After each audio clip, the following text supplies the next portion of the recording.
Irmãos, creio que agora nós vamos dar uma pausa na oração do tabernáculo. Estava gostoso, a gente estava aprendendo bastante com o tabernáculo, mas eu creio que agora chegou o momento de dar uma pausa. Por quê? Porque no domingo passado Deus liberou uma palavra profética para nós, para esse ano de 2019. Deus liberou para nós aquilo que nós vamos andar em cima, como todos os anos o Senhor libera sobre nós uma palavra. Esse ano de 2018, o Senhor tinha liberado sobre nós que nós seríamos uma nação de sacerdotes, e nós ficamos batendo na tecla que todo crente, todo cristão, ele é um sacerdote, e ele precisa manifestar o sacerdócio dele por onde quer que ele vá. Olha para o seu irmão e diga assim: você é um sacerdote, se você está em Cristo Jesus. E nós ficamos até chatos, porque nós ficamos batendo em cima do tabernáculo, aprendendo sobre cada uma dessas peças, sobre algumas peças que nós não temos aqui, sobre toda a estrutura do tabernáculo que está lá em Êxodo, capítulo 25, vários capítulos você vai ter. Falamos muito sobre o livro de Levíticos, e agora nós vamos dar uma pausa. Como eu disse, nós vamos falar um pouco da palavra que o Senhor liberou para nós, para o próximo ano. No domingo passado, o pau quebrou aqui, o couro comeu, crente voou, crente chorou, crente tremeu, e o Senhor liberou a palavra, e junto com a palavra Ele sempre libera a unção necessária para que aquela palavra se cumpra. E Ele nos disse: 2019 será o ano da guerra pela presença. E Ele falou para nós que 2019 não vai ser um ano fácil, vai ser um ano de muita guerra, vai ser um ano de batalhas, queridos. Vai ser um ano em que você vai ter que se posicionar, senão você não vai conseguir ficar de pé. Vai ser um ano de muita resistência espiritual. Vai ser um ano de muito conflito espiritual. E para isso nós vamos ter que estar posicionados. Nós vamos ter que estar alinhados com o que Deus tem para nós. E Ele me deu um versículo. Na verdade Ele está me dando vários versículos, mas tem um versículo chave que nós vamos ler daqui a pouco. E eu quero ver se em alguns domingos eu compartilho alguns textos que estão queimando no meu coração. Mas Ele diz que 2019 vai ser um ano de muita resistência espiritual, mas também física. Ele nos disse aqui no domingo passado que o próximo governo vai enfrentar muita resistência. O primeiro ano desse próximo governo que virá não será fácil. Irmãos, estou aqui defendendo político? Não, eu estou defendendo primeiro o reino de Deus, e depois eu estou defendendo a minha nação. Eu sou brasileiro, e a palavra de Deus diz que se o justo governar, o povo se alegra. Então nós devemos torcer para que o próximo governo possa... Nós não queremos um governo evangélico, nós queremos um governo que tenha temor a Deus. Nós queremos um governo que promova justiça, um governo que possa fazer com que o brasileiro recupere a honra, o orgulho da nação. Nós queremos ver um governo que as nações possam olhar para a nossa nação e respeitar. Irmãos, como brasileiros, nós não podemos e não devemos nos alegrar com uma nação que é chacota pelas outras nações. Nós somos conhecidos aí fora como uma nação de corruptos e de prostitutos. Uma nação onde, se você não tomar cuidado com a sua carteira, você vai ser roubado, e que o sexo é fácil. Tanto é que esses tempos atrás um turista veio para cá e foi preso porque ele foi lá e assediou uma moça. Por quê? Porque o cara vem da outra nação pensando assim: qualquer mulher que eu quiser lá, eu falo o que eu quero, eu agarro, eu chamo para um programa porque é todo mundo prostituta. É assim que muitas nações, irmãos, vendem a nossa nação. E como brasileiros, nós queremos ver uma nação que as outras nações possam respeitar. Porque não adianta, irmãos, nós fazemos parte de um reino, o reino de Deus, mas nós ainda moramos numa nação, é o Brasil, é o nosso país.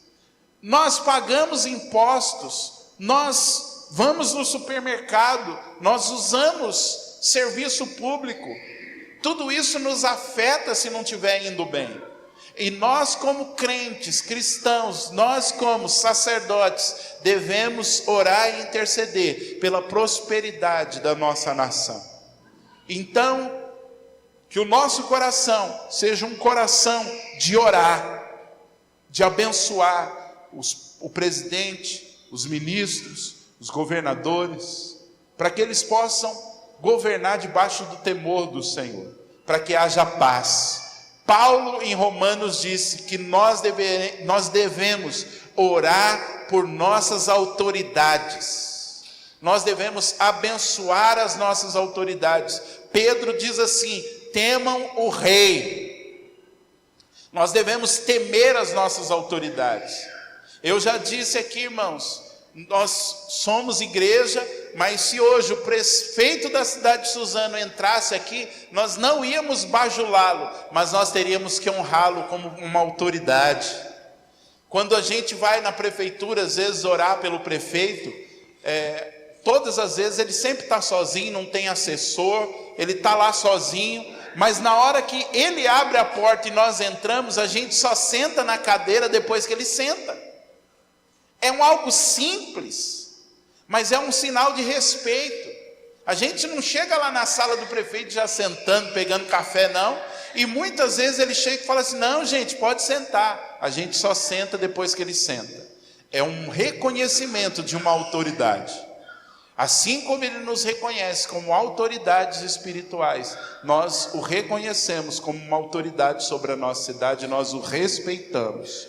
Chamamos de Senhor, tratamos com decência, oramos, abençoamos, porque reconhecemos a sua autoridade. Não vamos vestidos de qualquer jeito, não chegamos lá de bermuda, de camiseta regata, de boné na cabeça, não vamos de terno e gravata, porque ele já falou, não precisa, mas a gente vai bem arrumadinho, cheirosinho, tomado banho, né? Não chega chamando de gíria, é senhor, é excelência, prefeito, embora ele já nos deu a liberdade de chamá-lo pelo nome, mas a gente trata com respeito, porque é uma autoridade, e a Bíblia diz que nós devemos ser assim, nós devemos honrar as nossas autoridades. Mas como eu estava dizendo, 2019 vai ser um ano de muita resistência, porque Deus tem algo para essa nação, e o diabo não quer que isso se cumpra, irmãos. Então se prepara, porque em 2019 você vai orar muito mais do que você tem orado. 2019 vai ser uma guerra pela presença, vai ter muita resistência para que o reino de Deus avance, muita resistência para que a sua casa, a sua família avance. E aí nós vamos precisar entender um aspecto do reino de Deus, que eu acho que a igreja brasileira perdeu ao longo dos anos. Existe um aspecto do reino de Deus, irmãos, que nós como uma nação livre, nós não sofremos perseguição. Você vai na igreja que você quiser, você anda com camisa, com versículo escrito: Jesus é maravilhoso, Jesus é bom, glória a Deus, aleluia. Você anda com Bíblia, com LED, você anda gritando na rua: sou crente, eu sou evangélico. Você põe carro de som anunciando culto, você tem rádio, você tem televisão. Então eu acho que tudo isso é bom, só que isso nos aleijou num aspecto, porque nós não estamos acostumados à resistência, nós não estamos acostumados à oposição. É diferente de países, como eu disse aqui, fui pregar na igreja do apóstolo Mojeico, lá em Guaianazes, e ele é um missionário, e estava na Tanzânia, e os irmãos têm que atravessar uma floresta, para andar horas, para chegar no local de culto, aonde uma mãe chega no culto, e pede oração, porque naquela manhã o filho dela foi comido por um tigre, quando estava indo para a escola. O seu filho você coloca na van, você leva de carro, né? Tem transporte escolar, no muito você leva até a pé, tem perigos na rua sim, mas cara, às vezes eu fico pensando, gente, a gente esquece que existe um mundo que parece que não é desse mundo. Uma mãe chorando porque o filho dela foi comido por um tigre, quando estava indo para a escola.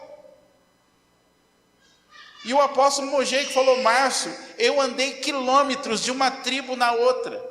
E ele falou assim: quando ia anoitecendo, você estava no meio das densas florestas, só com uma lamparina na mão. E o medo de ser atacado por um tigre alto. Irmão, você vem para o culto dando até estrelinha na rua.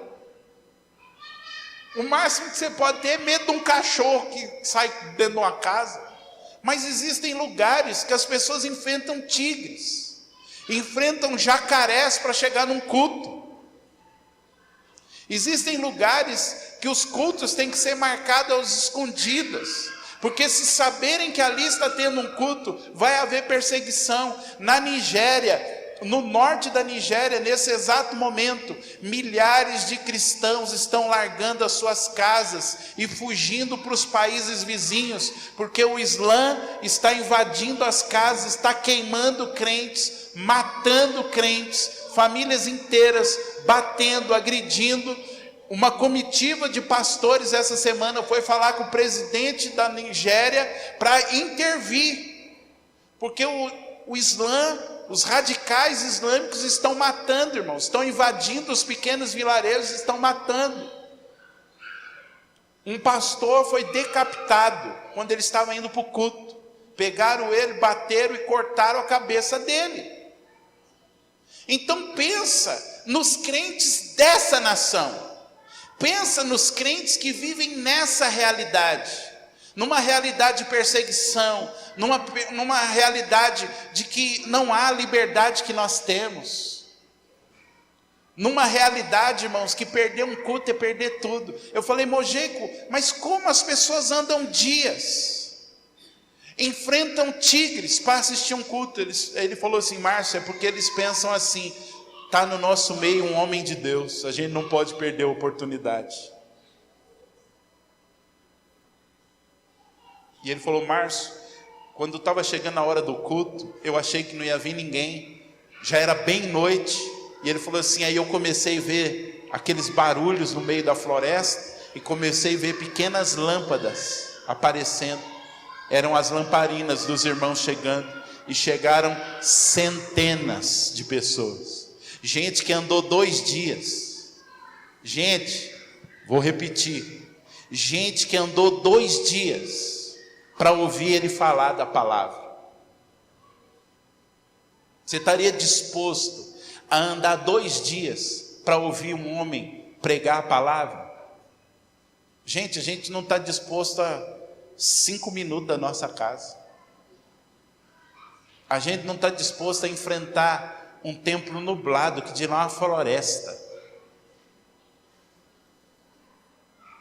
Então vocês entendem que há uma realidade de um evangelho por aí, que é diferente da nossa realidade, e aí a postura deles é diferente.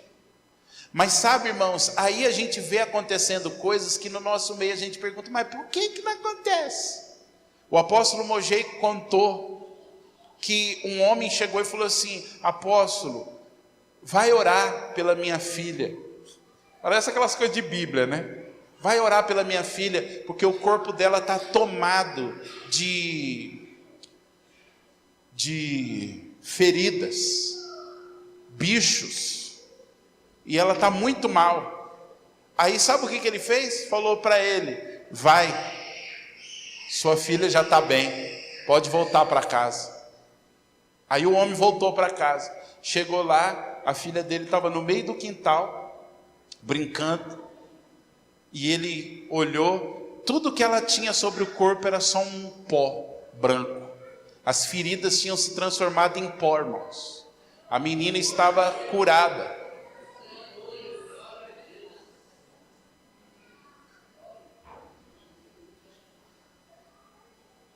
Mas por que certas coisas acontecem? Por causa do nível do cristianismo, irmãos. O nosso cristianismo está bom demais. Você reclama que está ruim, mas não está ruim não, está bom. Porque se tivesse ruim, você estava virando no avesso para ver a situação mudando. Ruim estava aquele povo da Nigéria lá, que tem muita gente no meio do mato agora, porque não sabe se voltar para casa vai ser morto, família inteira, por causa de Jesus. Mas pergunta para eles se eles querem largar Jesus. Não quer. Irmãos, que nós possamos louvar a Deus pela liberdade que nós temos, e que nós possamos valorizar essa liberdade. Valorize o tanto de homem de Deus que tem nessa nação, o tanto de gente aplicada na palavra. Valorize o tempo que você pode estar reunido com os irmãos. Valorize o que você tem. Não estou querendo jogar opressão em você, para você se sentir o pior dos crentes. Não, irmãos. Nós devemos orar para que haja liberdade, sim, mas nós não podemos menosprezar a liberdade que a gente tem. Não menospreze a liberdade que você tem. Não menospreze.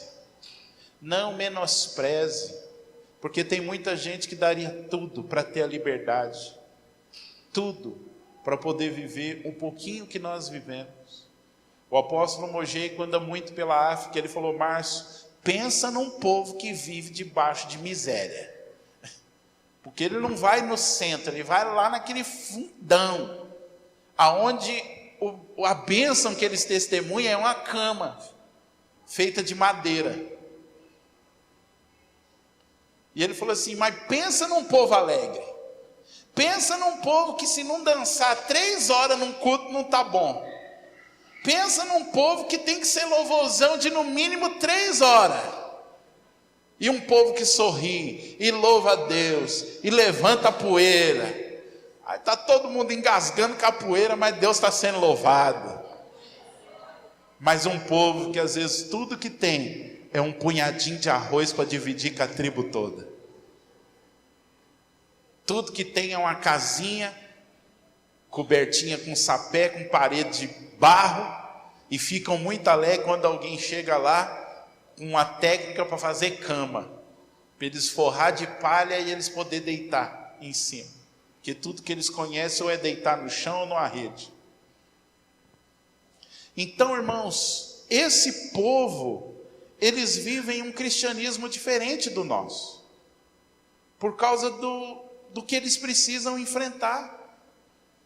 E eles conhecem um aspecto do reino de Deus que nós esquecemos desse aspecto. Por quê? Porque a gente vive em paz. Aqui ninguém te persegue. O muito que pode fazer é falar: você é crente, é? Pastor, a única perseguição que ele sofre aqui é que alguém, você chega num lugar e fala que é pastor, o pessoal já fala: ei, está enriquecendo com o dízimo dos fiel, hein? Deve estar com um carrão aí fora. Ah, esse aí, ó, come da lã das ovelhas. Esse é o máximo de perseguição. Até hoje nunca ninguém quis me bater porque eu sou pastor, nem me matar e nem me prender. O máximo que eu ouvi é: ei, hein? Tá ficando rico, hein? Deve estar morando aí numa casona, só arrancando a lã das ovelhas. Essa é a perseguição que às vezes a gente enfrenta. Mas vamos ler um versículo. Mateus, capítulo de número 11, verso de número 12.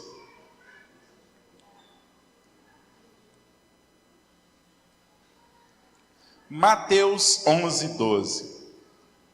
Foi o versículo que no domingo passado, quando Deus me disse a palavra guerra pela minha presença, guerra pela presença, Ele me trouxe esse versículo de Mateus 11, 12.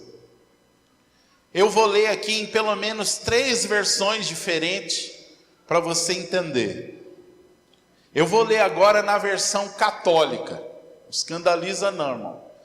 Amém? Primeiro, na versão católica diz assim: desde a época de João Batista até o presente, o reino dos céus é arrebatado à força, e são os violentos que o conquistam. Agora eu vou ler na Nova Versão Internacional. Diz assim: desde os dias de João Batista até agora, o reino dos céus é tomado à força, e os que usam de força se apoderam dele. E por fim eu vou ler na Almeida Corrigida Fiel, que diz assim: e desde os dias de João o Batista até agora, se faz violência ao reino dos céus, e pela força se apoderam. Irmãos, nos 4 evangelhos existem vários versículos problemáticos. Vários versículos que, quando você vai traduzir da língua grega para a língua portuguesa, eles têm dificuldade, e aí tem um monte de debate teológico em cima. Um desses versículos é esse. Há muita controvérsia acerca do que Jesus estava querendo dizer. Há quem diga que Jesus estava querendo dizer o seguinte: que desde João Batista até aquele momento havia oposição ao reino de Deus, e haviam pessoas que se apoderavam, ou seja, vinham com violência para poder dominar o reino de Deus. Há quem acredite que Jesus estava querendo dizer isso, e talvez até a sua versão possa transparecer isso. Eu li algumas versões que parecem com isso, mas há quem acredite que o que Jesus estava querendo dizer era desde João Batista. Por que desde João Batista? Porque antes de João Batista, os profetas só estavam profetizando a chegada do reino. Olha, o reino vai vir. Olha, se prepara porque o reino vai vir. Mas quando João Batista chega, ele começa a dizer: ei, gente, se arrependam, porque o reino de Deus já está aqui. O reino de Deus já está próximo. Chegou a hora, o reino vai se manifestar. Então há quem acredite que o que Jesus estava querendo dizer era o seguinte: olha, o reino chegou, e ele enfrenta a oposição. Só que tem um detalhe: quem quer viver, entrar, provar o reino, vai ter que usar força, vai ter que ser violento. Na minha opinião, Jesus estava mostrando as duas coisas. Por isso que o versículo é tão complicado. Para mim, Jesus estava querendo dizer o seguinte: gente, esperem resistência. Os homens, o mundo, nós vamos ver que há inimigos. Crente do mundo da Crentolândia, você tem inimigos. E às vezes a gente se esquece disso. E nós vamos ver 3 inimigos. Nós não vamos detalhar eles, mas eu vou te mostrar que você tem 3 inimigos. E que às vezes você se esquece desses inimigos. E de repente você está até andando de braço dado com os inimigos. Mas Jesus disse, na minha opinião, Jesus está querendo dizer assim: o reino de Deus vai enfrentar oposição. O reino de Deus vai ter forças contrárias. O reino de Deus vai ter gente querendo vir contra. E vai ter gente violenta que vai tentar roubar o reino de Deus de você.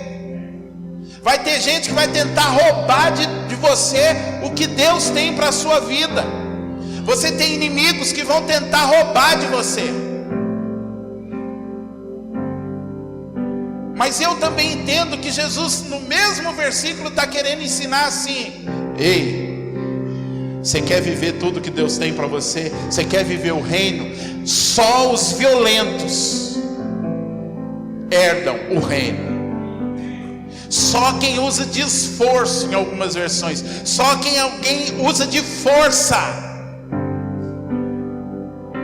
Agora, qual é o nosso problema, irmãos? Primeiro, a gente separa. Aliás, a gente mistura duas coisas. Para nós, salvação e reino é as mesmas coisas. E não é. Salvação é salvação, reino é reino. Salvação é a porta de entrada para o reino, mas não é o reino. Nós não temos tempo aqui, mas eu vou te dizer uma coisa. Para você ser salvo, você não precisa fazer nada, a não ser crer no sacrifício de Jesus. Salvação, Efésios 2 diz: salvação é por meio da graça. É graça e vem pela fé. Vós sois salvos por meio da graça, por meio da fé. Olha para o seu irmão e diga assim: salvação é presente de Deus. Jesus morreu na cruz, você só crê. Isso é salvação. Agora deixa eu já te chocar. Tem boa parte dos crentes salvos que nunca vão provar o reino nessa vida. Não experimentam nada, são salvos, mas não vivem nada do que Deus tem para eles. Estão na igreja, são bonitinhos, não dão trabalho para pastor, são dizimistas, são ofertantes, ajudam na obra, mas não vivem nada do reino. Por quê? Porque salvação é graça, reino não é pela graça, é por esforço. Que isso, Márcio? Você está falando que a salvação é por obras? Não, eu não disse que salvação é por obras, eu disse que o reino é por obras. O problema é que na nossa cabeça, salvação e reino são as mesmas coisas, e não são. Vou usar um exemplo do Antigo Testamento para você entender. Irmãos, o que Israel teve que fazer para sair do Egito?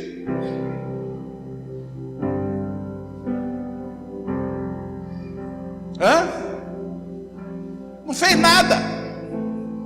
O povo ficava lá, Moisés levantava cajado, caía a pedra, tocava o rio, ficava sangue. Chegava lá para o faraó: vai morrer todos os bichos, saía a úlcera. E o povo está nas suas casas, só recebendo livramento. Chegou o dia de sair do Egito, a única coisa que eles tiveram que fazer é sair do Egito, quando Deus falou sai. Sim ou não?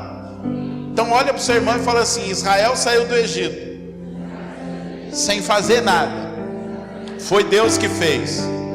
Fala para ele assim: isso é salvação. Fala para ele assim: você estava perdido no mundo, Jesus morreu na cruz por você. Deus foi lá e te arrancou do mundo. Quando você viu, você já tinha virado crente.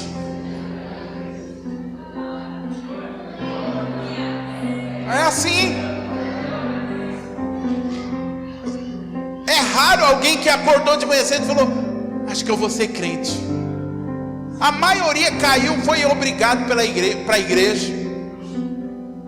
Tem muito marido que foi porque a mulher ficou enchendo as paciências, aí falou: tá bom, para agradar vou. Aí veio, chorou, recebeu a palavra e se converteu.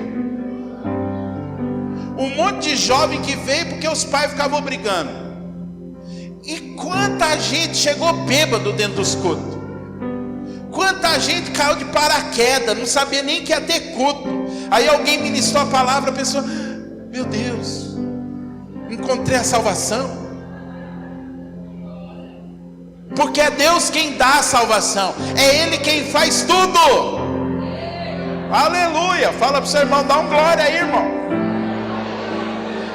Só que o nosso problema é que a gente acha que a vida cristã inteira é Deus fazendo tudo e eu com os bração velho cruzado.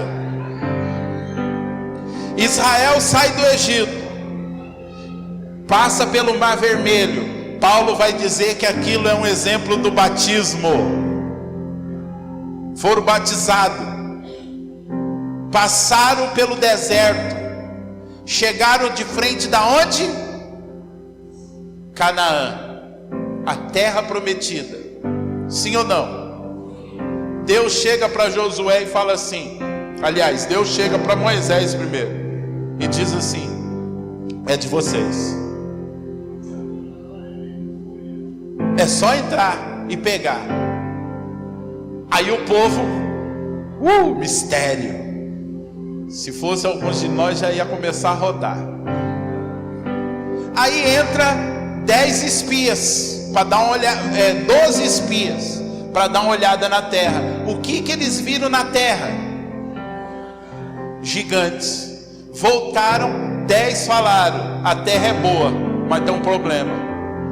Tem cara com cada lapa de mão. Nós olhamos para nós falando: nós somos gafanhoto. Eles vão comer a gente igual quem come pão. O que o povo fez? Não queremos. E por causa disso ficaram 40 anos no deserto. Chega nos dias de Josué, Deus diz para Josué assim: chegou a hora, vamos conquistar a terra.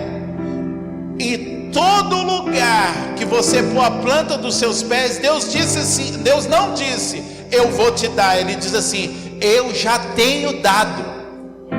Irmãos, o Egito é um símbolo do mundo, a saída do Egito é um símbolo da nossa conversão, o batismo no Mar Vermelho é um símbolo do nosso batismo nas águas, mas depois tem um segundo batismo, que é o batismo do Rio Jordão, que é um símbolo da nossa morte. Chegou a hora de morrer, porque só quem morre, o ego, morre o ego, não é morrer fisicamente, é morrer o ego, morrer o eu. Só quem morre o eu pode entrar na terra prometida, pode entrar na sua herança.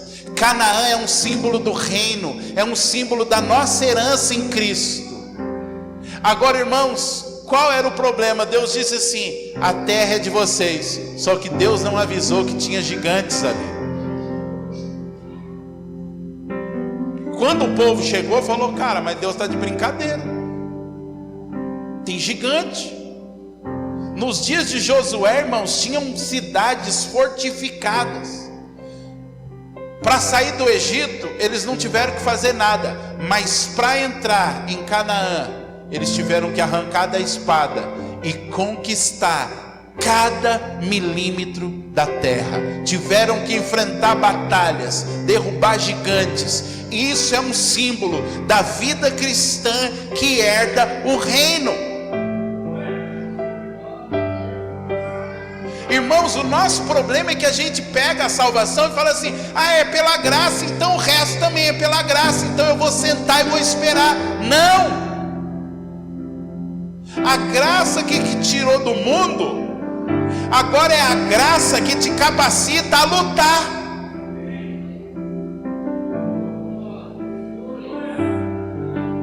A graça que te tirou do mundo sem você fazer nada, é a graça que vai dar agora em você um espírito violento, um espírito agressivo. Por quê? Porque se você quer viver o que Deus tem para a sua vida, você terá que ser agressivo. Você vê que não tem muito glória a Deus? Porque a gente atrelou vida cristã com: não, irmão, Deus vai dar, tudo já é nosso, tudo posso naquele que me fortalece. Não, irmão, somos paz e amor. E usa até versículo. Jesus disse: se alguém te bater numa face, vira a outra. Ei, não use texto para pretexto.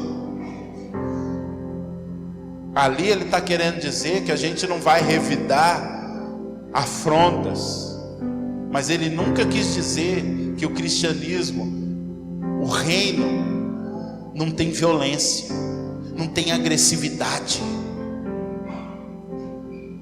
Tanto é, irmãos, como seria bom se a gente pudesse passar aqui a noite, a madrugada, lendo o que Paulo falou. Por quê? Porque Paulo entendeu que a vida cristã é uma guerra. porque senão ele não teria dito como as suas últimas palavras: combati o bom combate, guardei a fé. O que ele estava querendo dizer? A minha vida cristã inteira foi um combate. Para quê? Para que a fé fosse roubada, mas eu consegui guardá-la. Eu chego no final da carreira, no final da batalha, com a fé aqui na minha mão, no meu coração, no meu interior. O diabo, os inimigos não conseguiram roubar. Mas não foi fácil. Em outra ocasião, Paulo disse assim: eu queria chegar num lugar, mas Satanás me impediu. Você já parou para pensar que tem lugar que você não chega porque o diabo não deixa? Que isso, pastor? Irmãos, nós vamos receber oposição. Jesus disse assim: as portas do inferno não prevalecerão contra a igreja. Qual é a mentalidade de 99% dos crentes? Nós dentro do Libertador de Israel, aqui do Boa Vista, reunido no culto, estamos louvando, estamos dançando, aí os diabos vêm, aí começa a bater nas portas, aí eu grito: gente, fecha, Júlio, fecha a porta ali sério, corre lá no estacionamento e fecha, porque o inferno se levantou contra nós. Gente, corre para a salinha, gente, vai para o banheiro, gente, entra para debaixo da porta. Aí o diabo está do lado de fora batendo: eu vou derrubar tudo, eu vou soprar, né? História lá dos 3 porquinhos. E aí a gente vê vulto passando na janela, e aqui dentro: Jesus, tem misericórdia de mim. O Senhor diz que as portas do inferno não prevaleceriam contra a igreja. Nós achamos que essa palavra é a igreja passiva e o diabo batendo, pá, pá, pá, e a gente com medo. Jesus estava falando de uma igreja agressiva. Ele estava dizendo o seguinte: a minha igreja, ela vai avançar contra as portas do inferno, e as portas do inferno não vão prevalecer. A ideia é: se acordou de manhã cedo, o diabo já põe a mão na cabeça e fala: acabou meu sossego. Por quê? Porque aí você vai dobrar o joelho para orar e vai contra a porta do inferno. É os demônios e o inferno lá dentro do inferno, e nós batendo na porta. Nós vamos entrar, nós vamos pegar as almas, nós vamos pegar tudo que é nosso, nós vamos pegar tudo que é de Deus aí dentro. E nós estamos batendo, e o diabo: meu Deus! E daqui a pouco, pum, a porta cai. E aí a gente entra, saqueia os bens do inimigo. Essa é a ideia. Irmãos, a igreja precisa entender que a igreja também é um exército. Nós somos uma noiva com vestes de guerra. É como se no dia do casamento a noiva tivesse vestida com a roupa camuflada, porque ela não é só a noiva, ela também é um exército. Como diz lá em Cantares: quem é essa? E a resposta é: um exército. Se compara a igreja, a noiva, com um exército cheio de bandeiras. Nós somos noiva, mas nós somos uma noiva que entra no dia do casamento com um buquê e uma espada. O buquê é para honrar o noivo, mas a espada é para passar na cabeça de tudo quanto é inimigo. E essa noiva, ela é amorosa, mas ela também tem uma face de guerra. Irmãos, nós precisamos entender, e Jesus estava querendo dizer com esse versículo: existe um aspecto do reino, da vida cristã, que é violento, que você precisa ser agressivo. Então eu vou sair dando voador em todo mundo. Ei, não é isso não. Tem hora que você vai derramar as lágrimas, tem hora que você vai estar na presença de Deus: Senhor, eu preciso de Ti, me dá sabedoria. Mas tem hora, irmãos, é como se Deus falasse: ei, você está falando com a pessoa errada. Não sou eu que estou te impedindo, não sou eu que estou gerando essas coisas, é o inimigo, é o seu inimigo. E contra o seu inimigo não dá para pedir com licença, não dá para falar: por favor, diabo, Satanás, deixa eu esse ano pelo menos prosperar um pouquinho. olha o meu sofrimento, tantos anos sofrendo, comendo o pão que o diabo amassou, deixa eu comer agora uma coisinha melhor. Irmãos, tem gente, tem crente que acha que a vida cristã é assim. O diabo está lá arrebentando aí. Por favor, sai. Sai. Sai.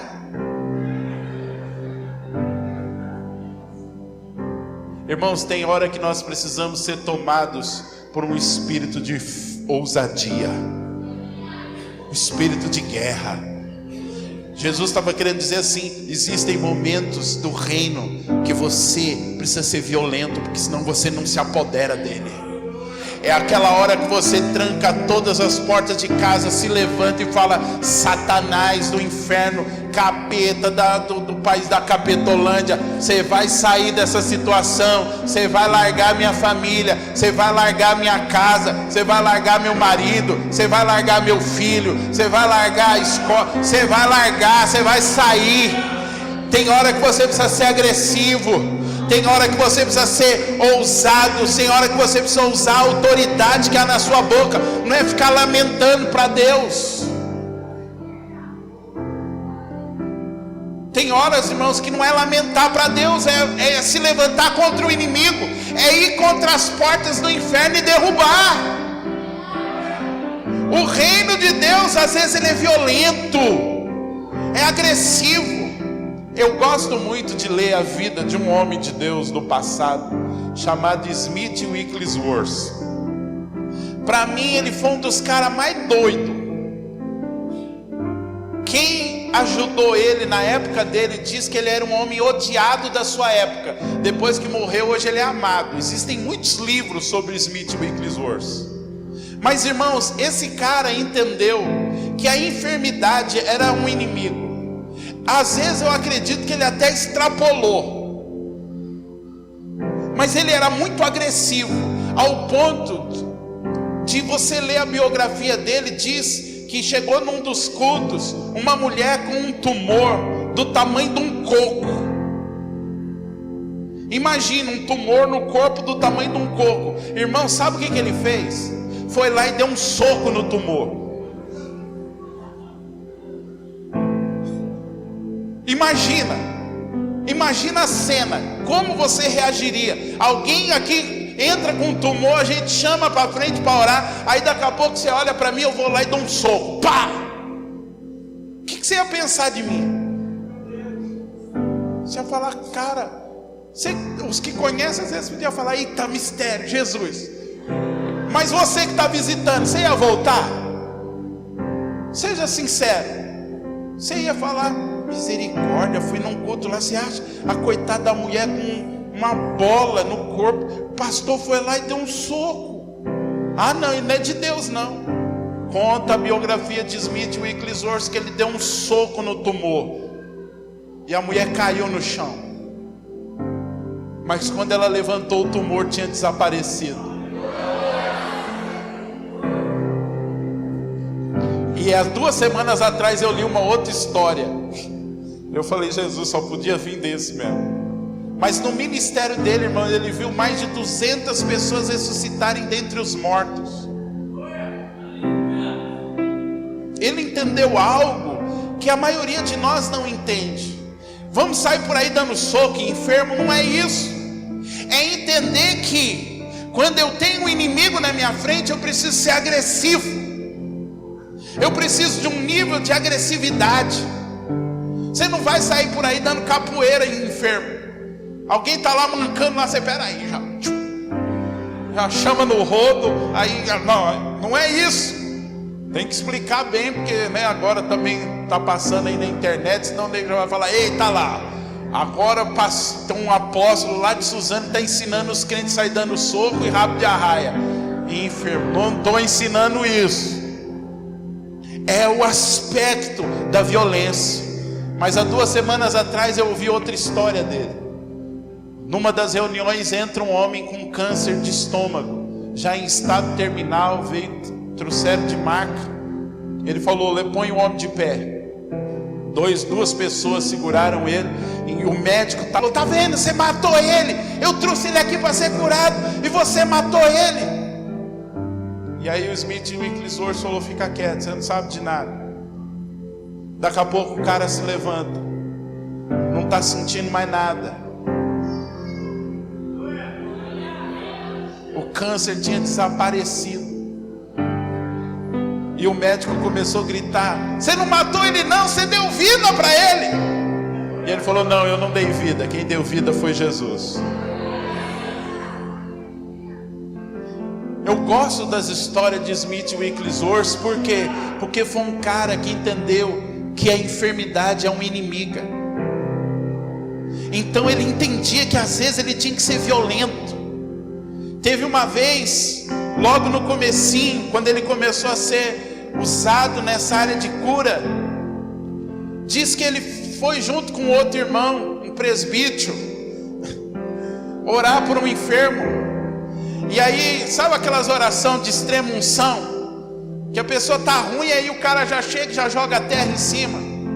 E diz que o irmão pegou o óleo ungido, falou: Senhor, abençoa. Coitado do nosso irmão, está aqui enfermo, tenha misericórdia dele. Mas se o Senhor não quiser curar, não tem problema, ele vai estar em um bom lugar. Aí diz que o Smith Wigglesworth bateu no ombro desse irmão e falou: cale a boca.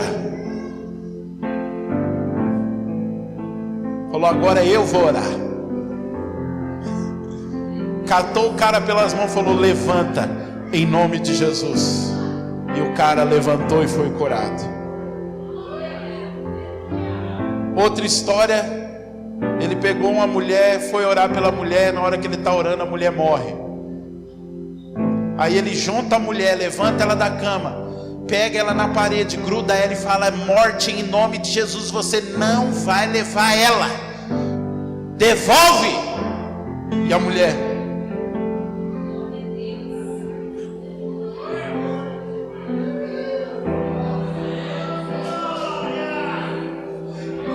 esse homem e tantos outros entenderam que há um aspecto do reino de Deus que é violento,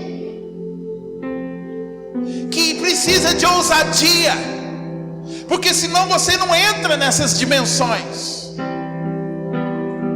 Irmãos, boa parte dos cristãos vão ser salvos, vão morar com Deus, mas não vão ter vivido grandes experiências. Por quê? Porque não ultrapassaram a linha da ousadia, não foram ousados, não se jogaram de cabeça, não foram agressivos. Qual foi a última vez que você fez uma oração agressiva?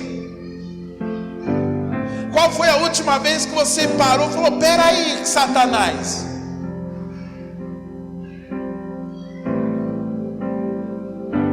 Qual foi a última vez que você ficou lamentando, chorando, lamuriando? Igual tem um comercial, você ficou chorando as pitangas. Aí tem um comercial agora que fala: pega as pitangas, faz um suco e vai vender. Irmão, gosto muito daquele comercial. Aquele comercial podia estar na Bíblia. Fala: para de chorar as pitangas, pega as pitangas, faz um suco e vai vender. Porque às vezes na vida cristã a gente fica só: ah, mas não acontece nada. Ah, irmão, não estou aguentando. Não, você está aguentando, porque se não tivesse aguentando, você já tinha levantado, tinha dado um grito.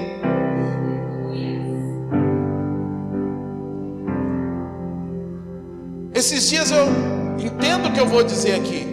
Esses dias eu estava olhando um mendigo na rua. Irmão, sabe o que eu cheguei na conclusão? Nem todos, mas a maioria está bem. Nós olhamos e falamos assim: poxa, coitado, está mendigando. Não vou dizer todos, não estou dizendo todos, senão já alguém já fala: ah, o pastor falou que todos mendigam. Não é todos, mas a maioria está bem. Porque se não tivesse bem, já tinha dado um grito de liberdade, Se não tivesse bem, quando você foi lá orar com ele, ele tinha te grudado e falado: me ajuda, eu preciso de ajuda. Uns dias atrás, uns meses atrás, eu encontrei com um cara, meu amigo, mendigando, e eu fiquei mal. Irmãos, quando ele saiu, meu olho encheu d'água. Falei: cara, mas esse cara, olha o estado que ele está. Aí fiquei mal. Sabe quando você não tem reação de tão mal? Fiquei triste. Aí encontrei com ele de novo. Falei: não, é porque Deus quer. Aí fui falar com ele. Falei: cara, ó, tem uma igreja que vai te ajudar. Eles vão te colocar numa casa de recuperação. Eles têm todo o esquema. Eu vou falar com o pastor lá. Se precisar, eu ajudo. Mas você vai sair dessa? Não, tá bom. Me passa o endereço. Passei o endereço da igreja. Liguei para o pastor. Falei para o pastor: ó, fulano de tal, vai aí. Uma semana depois, eu entrei em contato com o pastor. E falei: aí, pastor, fulano de tal foi aí? Veio. Só que chegou aqui querendo mandar. Tem regras lá. A primeira regra é que você tem que participar de todos os cultos para os moradores de rua durante a semana. E tem que chegar no horário, não pode chegar bêbado e nem drogado. E você vai ficar 10 dias participando desses cultos. Depois de 10 dias você obedecer as regras, eles te pegam e levam você para uma casa de recuperação. Aí o cara já chegou lá querendo ditar as regras dele. Eu quero chegar a hora que eu quero. Vou chegar muito louco. Ah, irmão, pensa num cara bravo. Aí encontrei com ele de novo. Aí a face de amor foi embora. Eu falei: você foi lá? É, fui. Mas eu falei: mais o que? Você chegou lá querendo mandar? Não, é que você tem que ver. Você vê aí, eu estou trabalhando e apanhei, estava todo zoado, estava todo machucado. Não, porque eu estou trabalhando, ninguém me dá oportunidade. Aí conversando, logo de frente tinha um segurança de uma loja. Aí quando ele saiu fora, o segurança me chamou, falou: você conhece ele? Eu falei: conheço. Falou: sabe por que ele está assim? Porque ele foi levar uma com os outros seguranças. Aí os seguranças sentaram a lenha nele. Irmão, agora toda vez que eu encontro ele, eu bato, sem dó. Mas sabe o que eu percebi? Ele está bem. Porque se ele não tivesse bem do estado que ele está, ele tinha chegado naquela igreja e tinha se humilhado, tinha falado: pelo amor de Deus, me ajuda. Se é para ficar aqui lavando banheiro, eu vou ficar. Porque nessa mesma igreja tem um irmão chamado Sérgio, que hoje é casado, pai de uma menininha, que também era morador de rua, drogado. E quando ele ficou sabendo dessa igreja, ele falou assim: é a minha oportunidade. E ele conta que naquela noite ele foi para a porta da igreja e dormiu lá. E falou assim: Deus, me ajuda a passar essa madrugada limpa. E ele me disse, ele falou: Márcio, sabe por que eu dormi lá? Porque eu não queria usar droga. E porque quando aparecesse o primeiro irmão, eu ia implorar para ele me levar para a casa de recuperação. E assim foi. 7 horas da manhã, um irmão chega na igreja, está aquele homem dormindo na porta da igreja. Ele levanta, ajoelha em lágrimas e diz assim: me leva para a casa de recuperação. E ele foi levado. Hoje é um obreiro na igreja, pai de uma menina, casou, trabalhador. Sabe, irmãos, quando a gente entende que a gente não está bem, a gente se levanta, a gente toma uma postura, e às vezes precisa ser uma postura violenta, uma postura agressiva, uma postura ousada. Eu disse para minha esposa: a gente olha às vezes as pessoas e fala assim: ah, está sofrendo, mas é a nossa visão delas. A visão delas: não, eu estou bem, eu estou bem. Porque se não tivesse bem, elas estariam implorando. Quantas vezes a gente vai na rua orar e a pessoa fala: não, não quero oração não. Então tá bem, Márcio, mas está mendigando. Você acha que ela está mendigando, mas ela não está. Porque se ela tivesse, ela se levantaria, ela imploraria. Qual foi a última vez que a gente viu algum morador de rua entrar por essas portas e clamar para que nós os ajudássemos? Para sair da vida, não para manter aquela vida. Porque muitas vezes entram pessoas assim aqui, mas elas querem que a gente mantenha elas naquela vida, sustenta elas nessa vida de miséria. Às vezes, irmãos, eu sou duro com alguns que entram aqui, porque alguns que entram não é a primeira vez, não é a segunda, não é a terceira. Entram só para a gente manter elas no estado de miséria. E Jesus nunca disse que nós deveríamos manter as pessoas no estado de miséria. E aí eu pergunto para você: será que verdadeiramente você está sofrendo? Será que verdadeiramente você está descontente com a vida que você está vivendo? Ou melhor, com o que você não está vivendo? Porque se você está descontente, você vai tomar uma postura, e essa postura, ela vai ser agressiva, ela vai ser ousada. Jesus estava dizendo: você quer entrar no reino? Você vai ter que ser violento.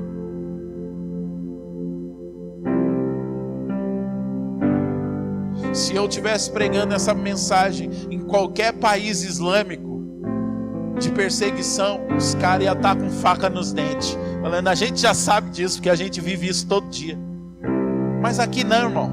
Sua situação financeira apertou, alguém vai ligar para você e vai falar assim: olha, tem um empréstimo aqui. Todos os meses eu recebo e-mail e mensagem no meu celular: empréstimo consignado, empréstimo não sei o que lá, pegue 1.000 e pague 24 vezes. Aí eu te pergunto: para que eu preciso de Deus, se eu tenho um banco para me emprestar dinheiro?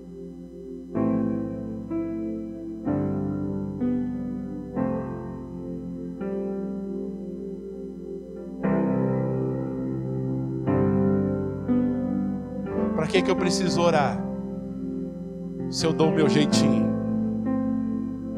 Tá ruim? Ah, mas não tá tão ruim assim, tem gente pior do que eu. Irmãos, quando eu me converti, eu saí do alcoolismo. Eu era cachaceiro, bêbado. Aonde houvesse um sinal de culto, estava eu. Cultos de segunda a segunda. Irmãos, tinham cultos. O Júlio está ali, participou. A Neide está ali. A gente fazia culto que ia das 8 horas da manhã até 11 horas da noite. A gente jejuava todos os dias. Mas por quê? Porque a gente entendeu o seguinte: se a gente não se lançar de cabeça, nós não vamos suportar. A gente vai ter que ser radical. Vamos ter que cortar o pecado pela garganta. Não vai dar para ficar assim. Não, vamos ter que ser radical. E se ser radical é ficar dentro de uma salinha quase 24 horas, nós vamos ficar. É ir para o monte, vamos. É debaixo de chuva, vamos. Vai ter culto lá não sei na onde, vamos andar 2 horas, nós vamos. Por quê? Porque a gente queria mudança. A gente queria viver a glória de Deus. A gente queria viver transformação. A gente queria viver libertação. Então a gente se humilhava, ia a pé. Eu me lembro que ia ter uma vigília lá no monte em Mogi. Pega nós. Vamos. Sabe por onde a gente ia para Mogi? Aqui, ó, pela Mogi Dutra. Fomos indo aqui, ó. Irmãos, a gente ia chegar no monte na hora de já vir embora. Vocês não têm noção. Você já foi a pé para Mogi por aqui, pela Mogi Dutra?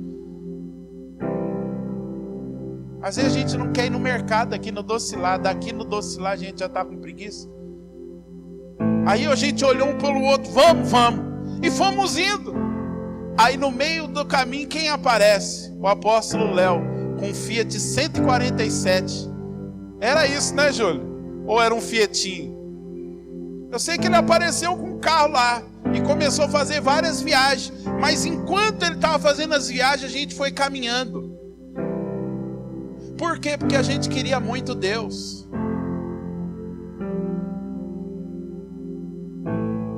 Mas essa geração é a geração preguiçosa. É a geração que deveria ler Provérbios, vai ter com a formiga. É a geração que não está disposta a jejuar. É uma geração que, se não tiver, é a geração aplicativo. Ei, não tem aplicativo no céu.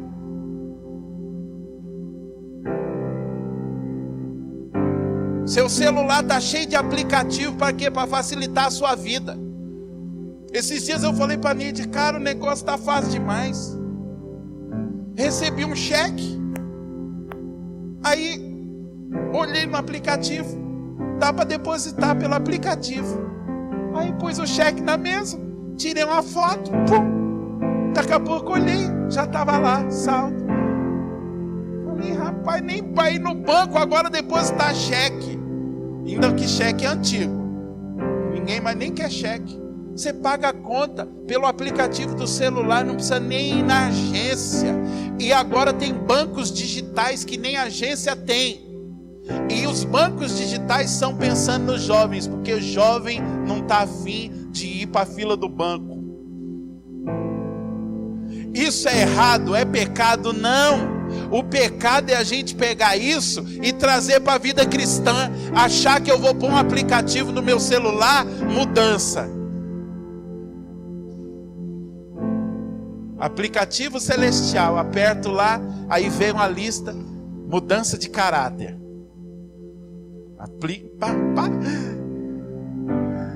Recebi um caráter novo.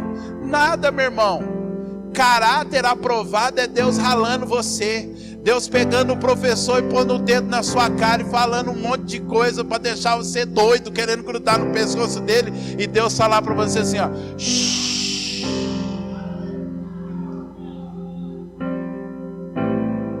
Eu acho que nessa noite Deus está dando uma dançada lá no céu. Eu acho que Deus está falando, eita, agora eu estou gostando. Acho que até Deus está ouvindo essa pregação. Porque a gente acha, irmãos, que no céu também é tudo facinho. Acho que esse é o pré-acampamento, hein, Everaldo?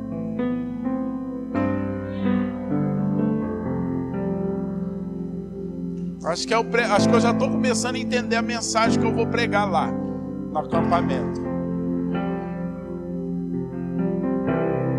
Irmãos, uma vez eu fui num congresso em São Paulo, só com dinheiro de ida, Júlio, para encontrar alguém lá que ia me dar o dinheiro de volta. Lá na Barra Funda, o congresso. Mas sabe por que eu fui? Porque eu queria mais de Deus. E aí cheguei lá, não tinha dinheiro para comer não, irmãos. Aí sentei na cadeira lá com a fome. Naquela época eu era um dos leão, um dos gatitos. Eu era leão, irmão. Hoje eu como um pouquinho, mas naquela época eu era dos valentes. Sentei lá num banco lá, Glaius, triste, vendo todo mundo indo almoçar e eu lá, esperando o irmão que ia chegar à tarde para me dar o dinheiro da volta. Mas eu queria mais de Deus. Já saí tudo que estava ali, meu Deus do céu. Aí eu falei, Senhor, eu estou com fome.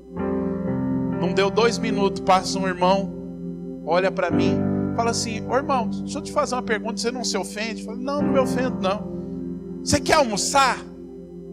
Ele falou assim, eu estou com 2 convites aqui, a pessoa que ia comer não veio, e eu quero dar para você. Irmãos, naquele dia eu aprendi uma lição. Do quanto a gente pode ser miserável e orgulhoso. Falei, não, meu irmão, não precisa não. Estou bem. Ele tem certeza, irmão? Está aqui, você não precisa pagar nada. Eu, não, irmão, fique em paz, eu estou bem. E o irmão foi embora. Sentei de novo. O Espírito Santo falou, seu orgulhoso, você não pediu comida, eu não te enviei. Aí eu, meu Deus, cadê o irmão? Fui correndo. Até hoje eu estou procurando o irmão. Aí, irmãos, aí eu fiquei triste. Sentei lá e a fome aumentou. Por quê? Porque nós podemos estar na miséria e ainda assim ser orgulhoso. Nós podemos estar precisando de ajuda e ainda assim, não, eu não estou precisando. E Deus não mandou outro não. Fiquei com fome. E aí à tardezinha o irmão chegou e falou: Márcio, está aqui o dinheiro para você voltar. E eu passei o dia inteiro de jejum forçado por causa do orgulho. Mas naquele dia eu aprendi uma lição: seja humilde. Seja humilde. Se humilha. Anos depois eu estou num congresso. Agora era diferente. Agora eu tinha dinheiro. Aí na hora que eu estou indo para a hora do almoço, um irmão chega do meu lado e diz assim: ô irmão, eu estou com um convite aqui. Você não quer almoçar? A pessoa que ia vir não vai vir. Você recebe? Falei: eu recebo. Pode me dar aqui, irmão. Obrigado. Sentei na mesa.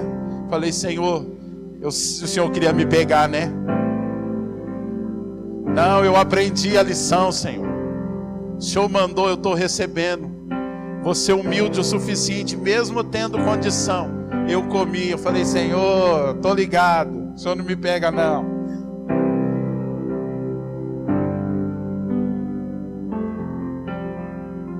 Eu me lembro que havia um congresso, Morre Cerulo, lá em São Paulo. Juntamos um grupo de jovens, sem dinheiro, e fomos. Como que você vai para os lugares sem dinheiro, irmão? Chegamos no trem, deixaram a gente entrar. Chegamos lá no centro de São Paulo, uns 15. Chegamos para o motorista e falamos assim: estamos indo para um congresso de crente. Não temos dinheiro e precisamos pegar esse ônibus.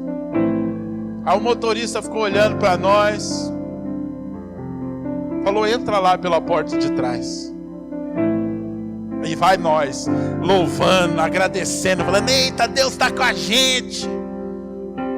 Chegamos na porta do Ibirapuera, fechado. Por quê? Porque tinha dado lotação máxima. Centenas de crentes pro lado de fora querendo entrar pro congresso. E a gente lá, e gente querendo brigar. Crente querendo dar murro em segurança. Crente murmurando. E o que nós fizemos? Demos as mãos. Começamos a louvar e adorar o Senhor. E só falamos para Deus assim: Deus, se o Senhor permitiu que nós chegássemos até aqui, é porque o Senhor tem um propósito para as nossas vidas. Daqui a pouco dá um rebuliço, o portão abre, o segurança fala: ei, vocês aí, entra. Quem era vocês aí? Era nós, irmão. Entramos. E naquele congresso, nós vimos paralíticos andar, nós vimos surdos ouvir, nós vimos cegos ver. Mas por quê? Porque nós somos ousados, nós somos agressivos. Já teve congresso que eu fui, a Neide, vários irmãos aqui, a gente foi limpar banheiro para participar do congresso. A pessoa chegou e falou: vocês querem participar? Queremos, mas não temos dinheiro. Não, vocês vão para trabalhar. Nós vamos. Fomos lá, limpamos banheiro, varremos, mas recebemos muito de Deus, porque nós fomos violentos.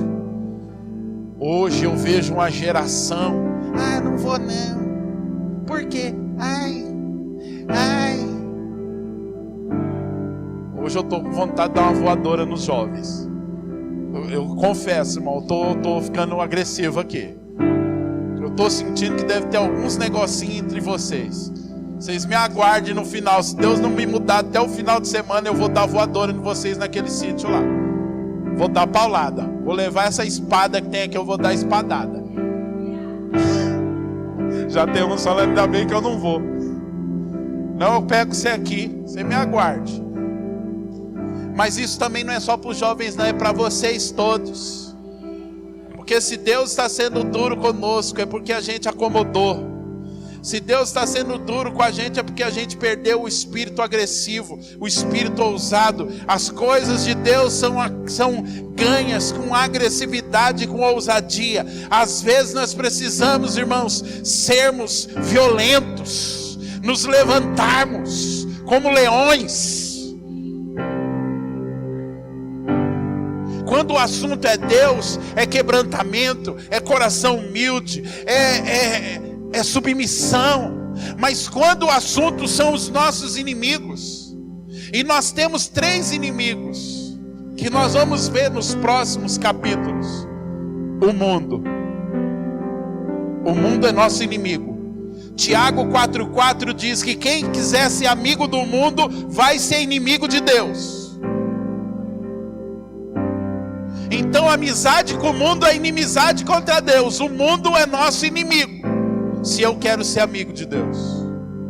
O mundo, quando eu digo, é esse sistema do mundo, esse sistema que está querendo colocar na nossa cabeça que aborto é normal,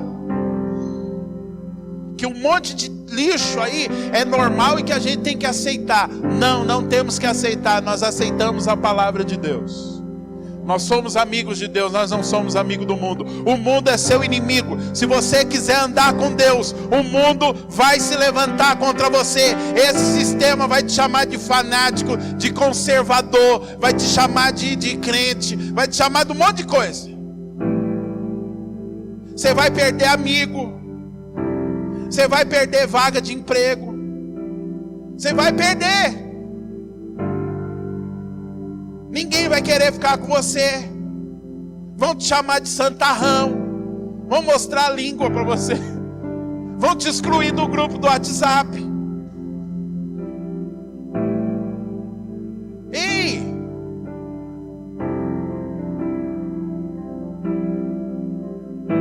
Vocês ainda estão aqui? O mundo, o sistema desse mundo é nosso inimigo. A TV Globo vai tirar barato de crente, vai pôr crente como crente ridículo.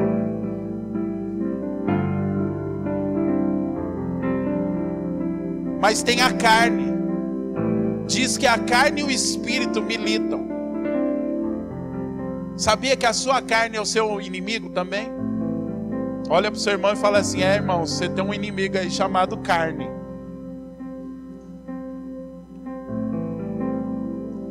Sabe do que a carne gosta? De tudo aquilo que alimenta ela. E tudo que é de Deus não alimenta a carne. Por isso a sua carne nunca vai levantar de manhã cedo falando para você: vamos ler a Bíblia? Vamos jejuar? Quantos de vocês nesse exato momento não estão com fome? Meu Deus, a hora voou. Quantos de vocês não estão com fome? Jesus hoje vai arrebentar a cantina. Não, quem não está com fome, levanta a mão, não precisa ficar com medo não. Se eu falar para você agora que você vai jejuar, vai te dar fome, não é? Por quê? Porque se eu falar, vamos jejuar, a carne já, peraí, esse negócio de jejum é coisa de Deus, e eu não tenho parte com Deus. Estou mentindo? Você vai procurar emprego, você passa o dia inteiro sem comer, porque não tinha dinheiro, e nem sente.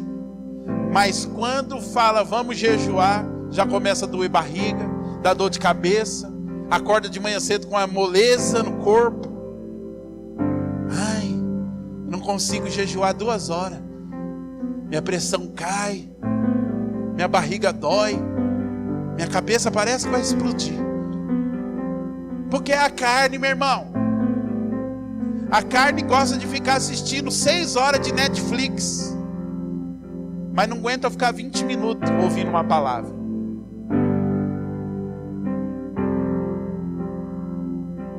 A carne é a primeira, quando você fala assim, hoje eu vou para o culto, a carne é a primeira a olhar e falar assim, olha lá, estou vendo uma nuvem do tamanho de uma mão do homem, vai chover. Você fez chapinha, pagou 250 contos, a sua chapinha vai voar. E afinal de contas, assim, um culto só no mês você perdendo, não tem problema não. Fique em casa, qualquer coisa depois você assiste uma pregação na internet. Você vai lá, o que você vai fazer lá? Vai ficar ouvindo um cara falando, um pessoal cantando, umas moças dançando lá na frente. O culto não vai acabar no horário, aí você vai chegar mais tarde em casa. Amanhã você tem que acordar cedo, você precisa trabalhar, precisa sustentar a sua família. Irmão, a carne é boa de argumento. Por isso Paulo disse assim: eu esmurro a minha carne.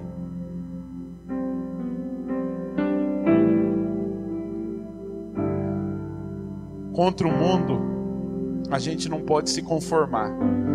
Contra a carne, a gente tem que esmurrar ela. Não é sair dando soco em si mesmo, mas é falar: carne, você não quer ir para o culto hoje? Ah, mas você vai, e vai bonitinho.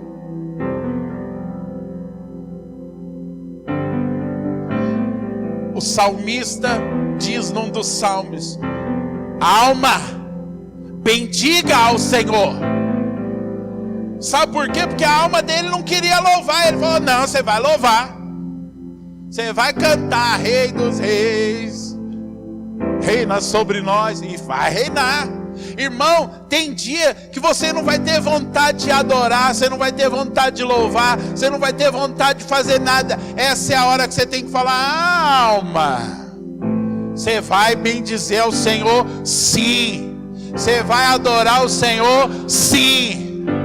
Você vai se levantar? Sim. Carne, você não quer jejuar? Você vai. Você vai sim. Hoje eu vou levantar meia hora mais cedo para orar. Mas tem um outro inimigo, chamado Satanás. Efésios 6,12 diz: a nossa luta não é contra carne e sangue. Carne e sangue aqui é para dizer que a nossa luta não é contra um com o outro, mas a nossa luta é contra principados, potestades, dominadores e hostes espirituais da maldade nos lugares celestiais. Contra esses nós temos que usar o nome de Jesus. Contra esse nós temos que dizer: sai, larga, deixa. Contra a carne, não dá para você falar: carne, sai em nome de Jesus, que ela não sai. Carne tem que morrer.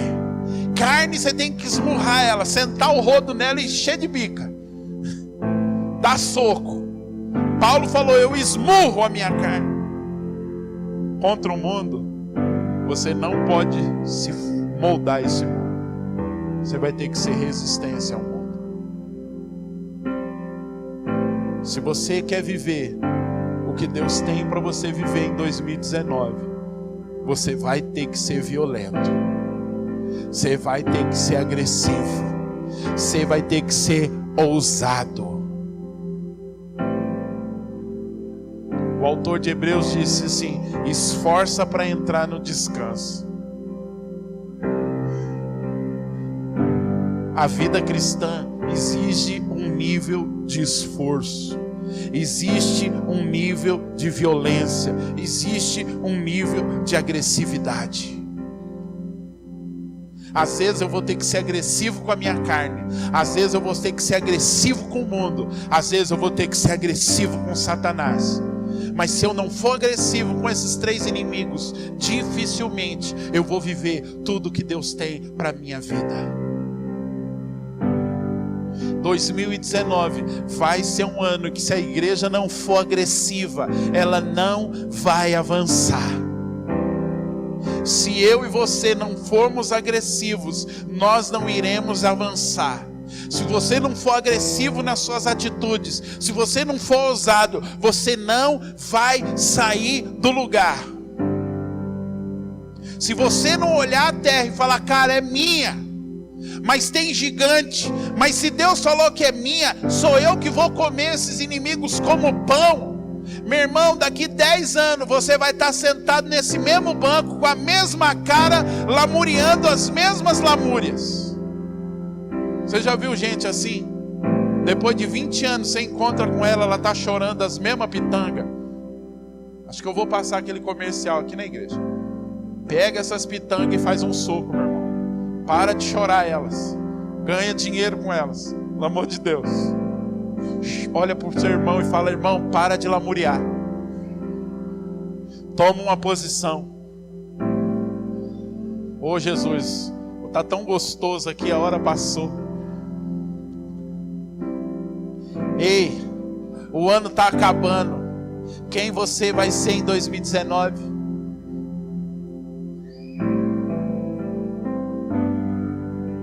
Você vai ser ousado, intrépido, na unção. Irmãos, tem um texto que diz assim, que na unção, 1 faz 1000 correr, mas 2 faz 10.000 correr.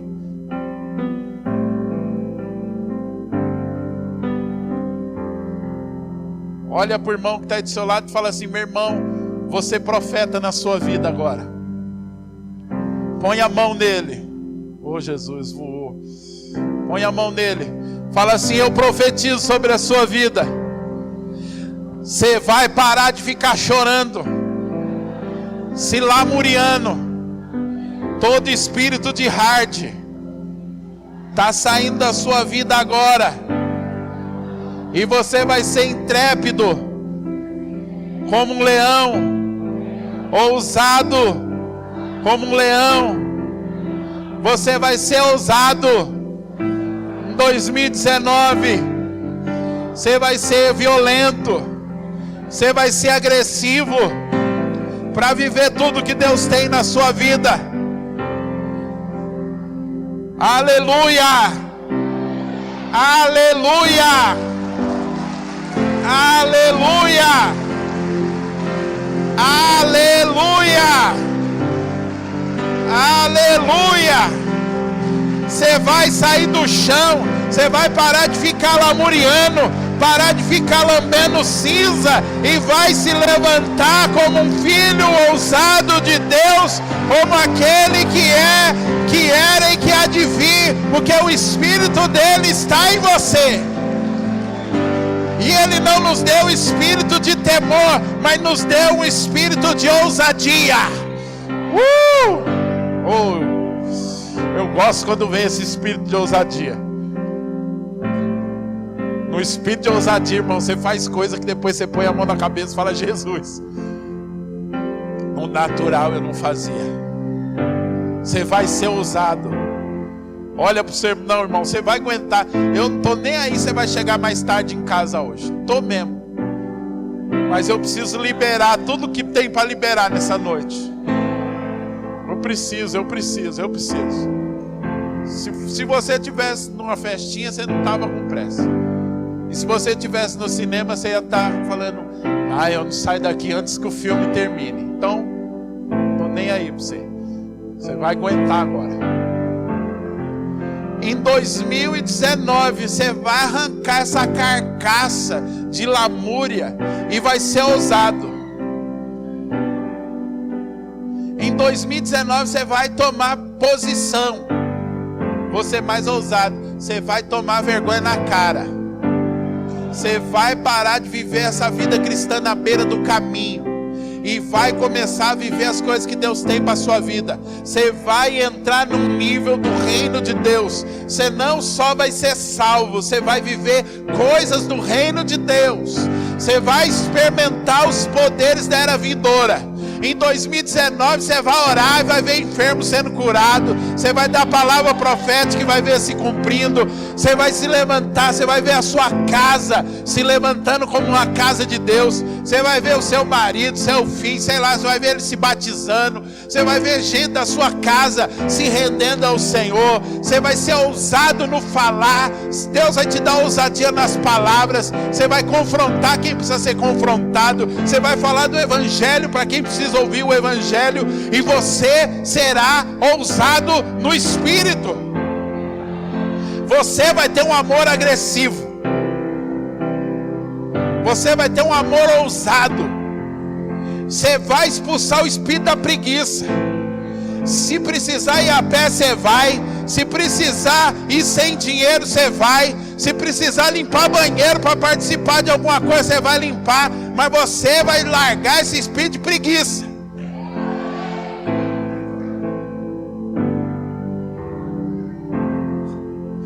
Irmão, ousadia não anda com a preguiça. Tem coisa que eu falo aqui na pregação que eu sei. Isso não é orgulho não. Eu sei que alguns de vocês ficam assim: meu Deus, de onde ele tirou isso? Ah, mas eu já li isso e não vi.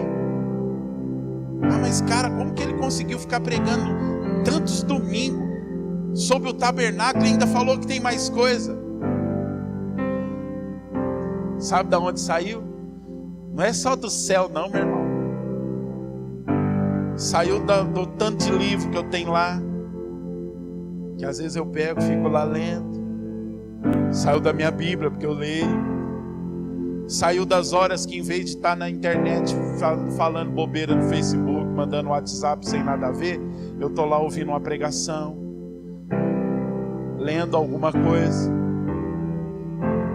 Saiu dos momentos de oração, que eu poderia estar vendo alguma partida de futebol, podia estar vendo alguma série na Netflix, mas escolho orar. Saiu daquele dinheiro que eu olho e falo assim: cara, tem R$50 sobrando esse mês, o que eu faço? Compro um livro, em vez de comprar lanche. Há um preço, bonitinhos. Se você quer chegar em algum lugar, você precisa ser ousado, violento. E às vezes ser violento, tá todo mundo na preguiça e você tá lá ralando. Tá todo mundo descansando, mas você tá de pé. Tá todo mundo cantando a música do Zeca Pagodinho: deixa a vida me levar, a vida leva eu, e você não. A vida não me conduz, quem conduz a vida sou eu, debaixo da unção do Espírito Santo. Preguiçoso não chega a lugar nenhum.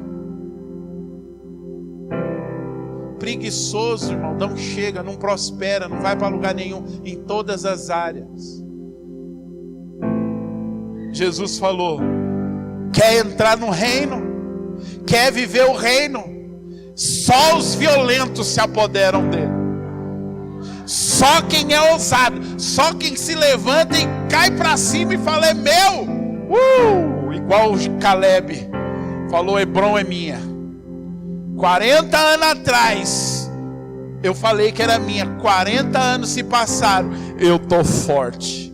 Josué tem 3 gigantão em Hebron, mas não tô nem aí. Tô com 85 anos, mas tô tão forte como 40 anos atrás. Vamos lá. 2019, alguns de vocês vão dormir menos para estudar mais. 2019, escreve o que eu estou te falando. Muitos de vocês jovens vão dormir pouco, vão sair pouco, vão ser ridicularizados muito, porque a maioria dos amigos de vocês vai querer ficar indo para o shopping, assistindo série de Netflix e dormindo 12 horas por dia. Mas sobre alguns de vocês vai vir um espírito de ousadia, de violência. Você vai dormir pouco, vai sair pouco, mas porque você vai ter um objetivo: viver o que Deus tem para a sua vida. Daqui 5 anos nós vamos ver aonde os outros estão e onde você está. Com todo o temor no coração, vou terminar agora para a gente tomar a ceia, senão você vai ficar com raiva de mim. Mas só que se você ficar com raiva de mim, hoje eu estou com um espírito de ousadia aqui, eu te dou uma voadora. Então não vem reclamar do horário do culto depois do culto hoje, que hoje eu dou um rodo em você. O Júlio é testemunha, e muitos jovens aqui que participaram daquele mover, quando nós nos convertemos, é testemunha. Fomos chamados de santarrões, porque muitos dos jovens daquela época queriam ir para rodeio, parquinho, e a gente queria ir para o monte. Eles queriam ficar em casa dormindo e a gente queria ir para as vigílias. Eles queriam ficar falando das minas, dos minos, E a gente queria ficar falando de Bíblia. Aonde eles estão hoje e aonde nós estamos hoje, metade no mundo e a outra metade está sentado nas cadeiras das igrejas por aí, sem fazer diferença nenhuma. Não falo isso com orgulho, mas eu falo isso como uma realidade, meu irmão. Naquele momento parecia loucura, parecia que a gente estava pagando um preço e a gente era bobo. Mas o tempo mostrou quem estava certo. Hoje você pode estar parecendo como um fanático, como quem está perdendo a vida, mas o tempo vai mostrar quem estava certo. O tempo vai mostrar que valeu a pena se dedicar. Valeu a pena cada vigília. Valeu a pena quando a gente foi lá para Ferraz e andamos lá da Coerp até o monte, 1h30 a pé para ir e 1h30 a pé para voltar do monte. Valeu a pena. Valeu a pena cada dia que eu fiquei no seminário com vontade de comer uma coxinha e não tinha dinheiro. Valeu a pena cada congresso, cada seminário que eu fui, só com dinheiro de ida e de vinda às vezes. Valeu a pena todas as vezes que eu e a Neide saímos daqui do Boa Vista para ir lá perto da delegacia, a pé, quando nós tínhamos a igreja lá e tinha o seminário. Quantas vezes fomos e voltamos a pé. Valeu a pena. Valeu a pena ser ousado, valeu a pena ser violento, valeu a pena as vigílias, as noites, valeu a pena os jejuns, valeu a pena. Todo mundo achava que era perca de tempo, mas não era perca, era ganho, porque tudo aquilo que a gente sacrifica no altar de Deus não é perca, é ganho. Oh, meu Deus do céu, meu Deus! Oh, que vontade de pular aqui em cima desse incensário, irmão, estou tomado aqui. Eu acho que chegar em casa eu vou ter que dar um grito no travesseiro assim, vai extravasar.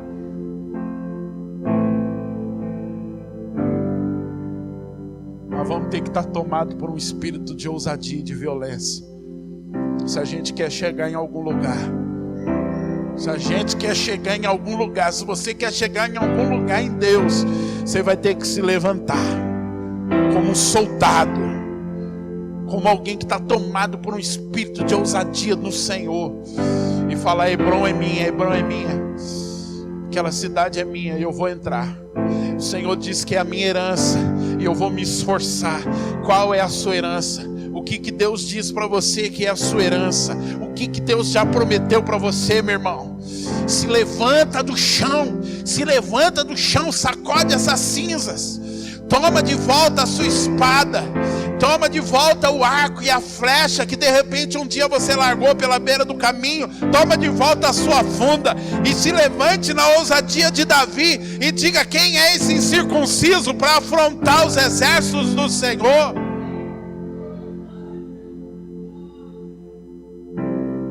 Meu Deus,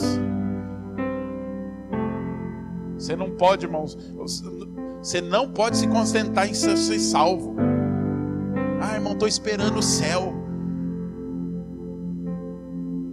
Não, já estou salvo. Tá bom, mas e aí? Oh, e aí? Vamos viver uns negócios doidos aí em Deus. Vamos experimentar as coisas que só os violentos experimentam. Vamos experimentar umas ousadias do reino que só quem é ousado experimenta. Irmão, tem hora que você tem que ser doido no reino, senão você não vai viver coisas doidas. Olha para o seu irmão e fala assim: em 2019 você vai ter que dar para Deus o que você nunca deu, e você vai experimentar o que você nunca experimentou em Deus.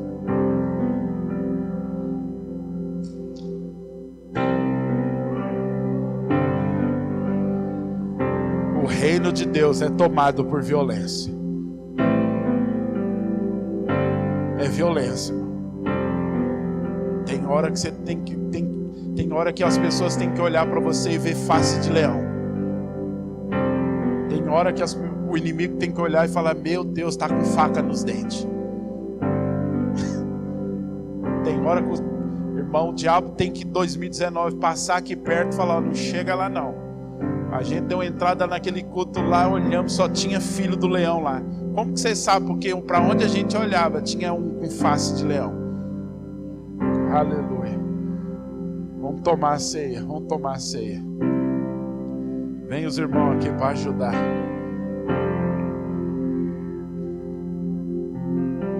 Oh meu Deus. Cara, eu tô parecendo que eu tô com um tijolo aqui dentro de mim. É sério, gente, parece que eu engoli um tijolo. Meu espírito tá pesado aqui. Tô sentindo um negócio pesado no espírito. Acho que eu engoli um bloco espiritual. Pode ir distribuindo pra gente ganhar tempo. Você que está nos visitando, desculpa, talvez te avisaram que o culto terminava umas 9h15, 9h30. Já é 15 para as 10.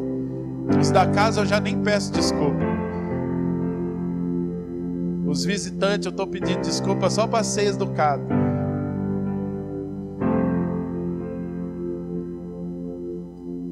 Mas você que está nos visitando nessa noite, deixa eu dizer uma coisa para você.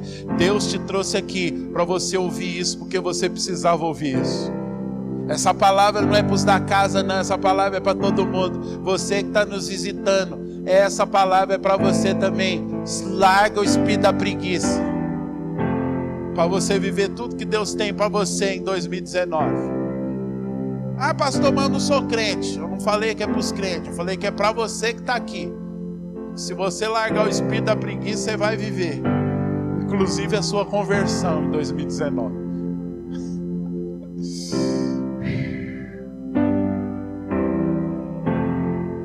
Oh, meu Deus do céu. Eita Jesus, que gostoso. Oh, presença boa. Ah, meu Deus do céu, estou sentindo como se eu estivesse dentro daquele extrator que tem aquelas bolonas. Irmão, eu tenho um sonho de um dia derrubar alguma coisa com aquele trator, com aquela bola. É o meu sonho, eu já orei, falei, Deus, deixa um dia eu entrar num bagulho daquele lá. Irmão, acho que se eu não fosse pastor, eu ia tentar arrumar um trampo de operar aquele extrator lá. Quando passa na televisão, a Neide já me chama, fala, vem ver o que você gosta, eu já sei o que é. Eu amo ver aquelas bolonas destruindo as casas. Pô! E acho que no espírito Deus me deu uma daquela. Então de vez em quando eu chego nas portas do inferno com a daquela. Aí eu... E eu tô chamando você para vir junto. Vem comigo. Vem comigo em 2019. Ser agressivo, ser ousado. Vem comigo. Vem comigo com a bolona daquela.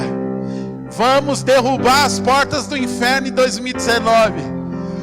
Vamos pegar os despojos, irmãos. Vamos pegar, vamos viver o que Deus tem para nós. Deus tem grandes coisas para nós. Deus tem grandes coisas para você e a sua casa. Creia nisso. O diabo vai fazer de tudo para você não crer, mas a fé é ousada. O autor de... Meu Deus, irmão, está fervilhando o texto aqui dentro de mim. O autor de Hebreus diz assim, que pela fé alguns apagaram o fogo.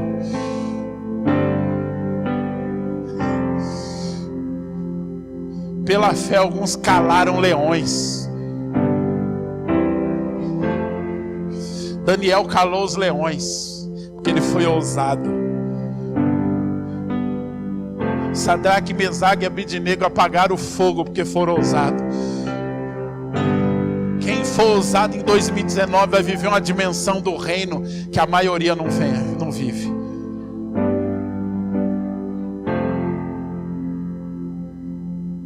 Só os violentos se apoderam do reino. Todo mundo pegou. Está faltando cálice, pão. Cálice só ali no fundo. Oh, meu Deus, que gostoso. Jesus, eu estou com vontade de dar um mortal aqui, meu pai. Irmão, o poder de Deus é tremendo. A nossa carne não aguenta, não. Eu disse domingo aqui, eu falei para alguns irmãos, eu acho que domingo Deus não veio no culto, não.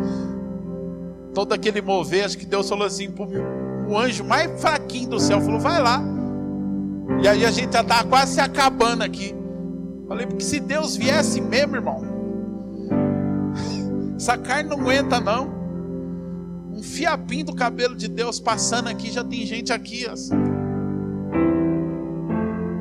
Mas que todo esse poder que habita em nós pelo Espírito se manifeste em ousadia.